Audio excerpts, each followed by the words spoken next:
तर माझ्या मामाच्या मुलीचं लग्न जवळ आलं होतं आणि मला त्याचीच तयारी करायची होती. तर मला पार्लरमध्ये जायचं होतं. मग मी त्यासाठी अगोदर यांना घरी बोलावून घेतलं आणि मग नंतर मी पार्लरला जायला निघाले. तर अगोदर चहा घेतला आणि मग गेले. तर बाहेर असं मस्त ढगाळ वातावरण झालेलं होतं आणि मस्त छान वाटत होतं. मग म्हटले शूट आपण घेऊया. आणि त्यानंतर तिच्या आजीने हे पार्सल दिलेलं होतं वाळ्यांचं.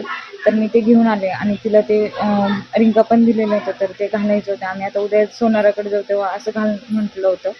तर मग त्यानंतर आम्ही रात्रीच त्यांच्या मित्राच्या घरी गेलो. त्यांचं पण लग्न आहे आणि मी त्यांच्या लग्नाला जाऊ शकत नव्हते. त्याच्यामुळे मला आहेर वगैरे द्यायचा होता. आणि मग दुसऱ्या दिवशी आम्ही इथं पॅकिंग वगैरे करायला घेतले. तर मी बॅग पॅक तर केलं होतं. मग हे पिल्लूला पॅक करत होते. पण पिल्लू काही पॅक होत नव्हती कारण की तिला खूप सगळं खेळायचं होतं. पण बाहेर तर ऊन होतं. मग त्यामुळे आम्हाला तिला पॅक करावं लागणारच होतं. आम्हाला तिला रिंगा पण घालायचं होतं. त्यामुळे मग आम्ही घरून डायरेक्टली सोनाराच्या दुकानात गेलो आणि तिथं तिला रिंगा वगैरे घालून घेतल्या. आणि त्यानंतर मला पण चैन करायचे होते आणि यांना पण बाळी घ्यायची होती. तर खूप दिवसापासून चाललं होतं आमचं बाळी घ्यायची. मागे एकदा गेलो तर तेव्हा कानाचं छिद्र नव्हतं, त्याच्यामुळं नाही घालता आली.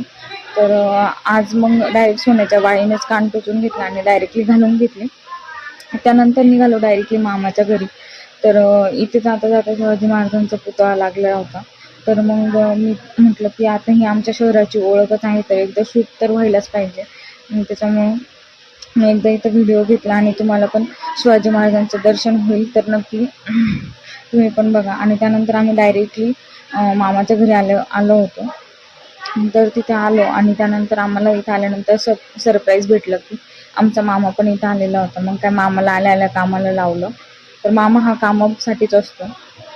आणि मग काय त्याला आल्याला बॅगा उचलायला लावल्या आणि तर तो बॅगा घेऊन घरात गेला होता. मग आमचं झोका वगैरे सगळं त्याने व्यवस्थित लावून दिलं आणि त्यानंतर मग तो गेला. आता मामाचं घरचं वातावरण तर तुम्ही बघू शकता की ते मस्त छान आहे. जर तुम्हाला आजचा व्हिडिओ आवडला असेल तर व्हिडिओला लाईक करा आणि चॅनलला सबस्क्राईब करा.